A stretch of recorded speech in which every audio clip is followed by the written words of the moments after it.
বইমেলা শুনলেই মনে পড়ে যায় সেই ছোটবেলার কথা। ছোটবেলায় শীতকাল মানেই ছিল বইমেলা।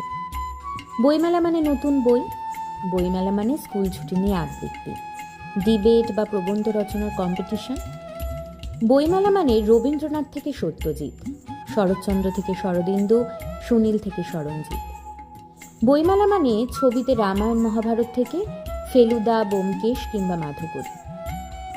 বইমেলা মানে পত্রভারতী, আনন্দ কিংবা বুকফান। বইমেলা মানে আড্ডা, বইমেলা মানে প্রেম, বইমেলা মানে ভালোবাসা।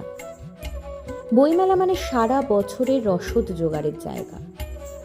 বইমেলা মানে মায়ের কাছে বায়না করে বলা, ও মা, আর একটা বই কিনে দাও না, এ মাসে আর কিচ্ছু চাইব না।